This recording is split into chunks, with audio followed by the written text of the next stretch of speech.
Morning, morning, morning. Good morning. Good morning to you. We're going to be talking about aging and thriving in BIM. And to help us with this topic, we have Dr. Lana Husbands, who's a gerontologist. Good morning to you, Dr. Husbands. Good morning, Wendy. How are you? I am well. And I'm hoping that great. you'll help me age better with this information we'll be giving. I think we all do. Thank you so much. Today is my pet topic, my pet people. My next to older ones, they're my next favorite people, the caregivers, because they are often left out, or they feel left out, I should say. So let me put a plug in for the caregivers today, and we'll talk about who our caregivers are, what they do, and how they can help themselves. Okay, let's start by defining caregiver. That's right. So basic definition is someone who attends to the health or well-being or general needs of the person who has a limitation. And that limitation may be due to illness or injury or disability. In this case, specifically, we're speaking to an older person, but you can understand that a caregiver can be taking care of anybody. If you're an sprained our ankle, we may need a caregiver. But in the context of an older person, it's someone who's going to attend to much more than that. And so with that, it will be either a short-term care, long-term care, informal with family and friends getting together, or the community coming together, or formal. We are more familiar with nursing homes, maybe less familiar with respite or temporary care. But we are familiar with state-owned versus private-owned facilities. Okay. Now, as it relates to their responsibilities. Now, Wendy, their responsibilities are wide and varied again. If we understand that the older person is obviously part of one, if you understand it as a three-legged stool, the caregiver is considered to be one of the legs in that stool, without which it's going to collapse. So they're like the go-between with the client or the older person and anyone else who has to be assisting them. We want our older persons to recognize not just the person who is driving a car and up and at it and going and they're retired and fresh and bubbly that we're talking about. We're talking about someone who needs assistance and may need it. They may be bedridden and so on. So a role or responsibility runs the gamut of being a medical advocate for the person, or to home and care maintenance, to long-term plans, to transportation to the doctor visits, to making sure that medication is taken correctly, to making sure that the insurance policies, if there are, or the finances are in order for certain things. So can you imagine having to do the groceries, as well as having to get meals, as well as having to transport the person, as well as the delays between the doctor and the attorney? Now, I want to buzz you on number 5, where you talked about the long-term planning. Now, Sure. I can fully understand that within the family situation. But what about when I pay for a caregiver or I have them in institutional care? How much input would they have on that particular process? The caregiver? Yeah. Oh, they're the one who everyone has to kind of feed back into anyway.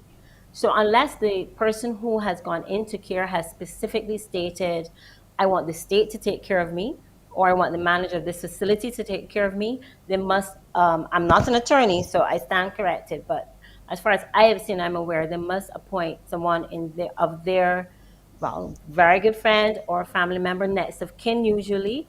If that person is unavailable, then the next person that they may choose once it's approved, and that person then takes care. It doesn't matter where they're staying. One or maybe two persons will have that, but it's the older person's role to make that decision. So you can imagine it's something that older person should decide upon before all that happens, so that it doesn't become a muddle. Okay. Now, it's supposed to be like a team process. We're all working together to ensure that this elderly member of our family who's contributed so much to us as family members is well cared for. Tell me what the game plan is. The game plan, I hope you can see the slide, or viewers can see that slide there with the older person in the center.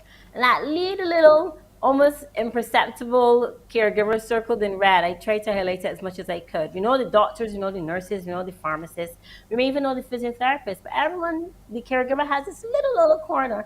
And really, this is a wonderfully designed diagram. But if I was thinking, how can I modify this? I'd give the caregiver just as big a circle as the others, because everyone has to feed into them, and the older person funnels through them as well. So they are more than just a go-between. They are actually crucial, as we mentioned in that three-legged stool. They're crucial to the care, maintenance, and long-term plans of the older person. So No, I believe you should pay more yeah, attention, you know. in So obviously, caring with for the, all that yes, in mind, how would you feel eventually? I would get burnout because I'm Yeah, running helter skelter, shelter. giving meds, giving baths, Mhm. going to dental appointments, going to doctor's appointments. So, what about me? What about you? Excellent question. And a lot of caregivers are saying, "What about me?" It's interesting that there has been research on this topic of caregiver burnout. We say it lightly, but if we look at that list, it can run from debilitating depression, excessive stress, tension, just don't know where to go. You feel overwhelmed. Many companies say they're overwhelmed with what they have to do, and no one to help, persistent anxiety. And then some become, they admit, sometimes I don't feel to do it. Maybe we don't always feel to do things, but it can, when you run the gamut of, or the extent where you're irritable or annoyed, easily annoyed with the person to whom you're taking, you're given the care, that's a sign that you need to step back and take a break. You feel like life has passed you by, so life satisfaction goes down. Your immunity then will go down. So you then may need a caregiver yourself, because you then open up yourself to diseases. And then, unfortunately, some may actually or have actually been known to use substances, drugs, alcohol, or other medications just to cope. So it is a real thing. And if you find that happening, speak to a professional right away. But I think that in and of itself puts the elderly person at some risk because you have to be Yes, it does. monitoring their medication. And then for you to either be taking sleeping tablets or having some wine in between, you know, Hmm. where Yes. are we going to So be? where are we gonna be? We have very tired or burnt out caregivers, and so the physician and family and friends, please don't assume that because the caregiver is doing a great job that they don't need any assistance. Caregivers, you need to, as we say, put your oxygen mask on first. So self care is crucial. You can't take care of anyone until you take care of yourself.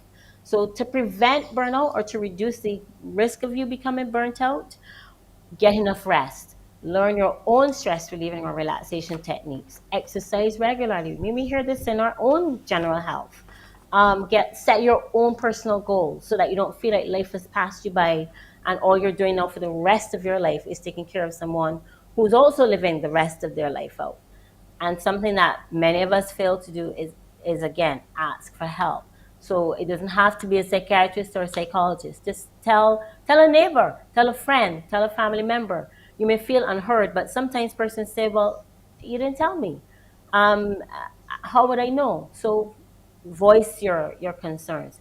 Tell the others, "Well, I'm feeling tired today. I need a day off," and arrange for that day off. If no one is right there to help you, there are respite cares here in Barbados where you can take the person for a weekend, and just say, "Well, I just need a break." Yes, it's paid for, but it will help you in the long run if it's just you, as you may say, to be able to do your own, fulfill your responsibility in a better way. Where can I go to get some additional support as a caregiver if there are any questions or queries I have about how I'm performing my role or if I feel overburdened? Is there a support mechanism for me, the caregiver? Well, not officially, no, not as yet, Wendy. That's another reason why they're my pet people. So what I would love to have or see is more as we say, support groups for caregivers.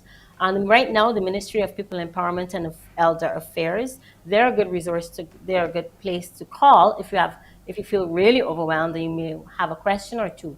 But in terms of group support, almost every article I've read or every video I've watched or every comment I've heard, they've all mentioned lack of support, lack of a group support.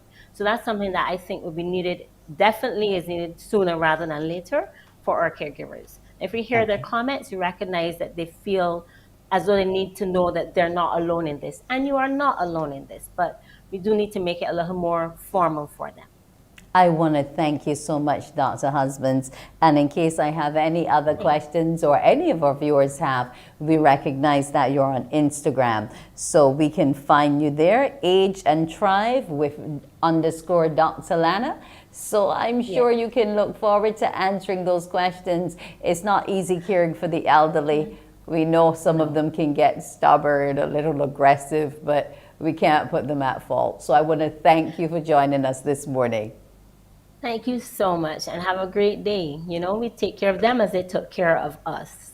Yes, we will. Thank you so much. Thank you. Bye. Morning, morning, morning. Good morning.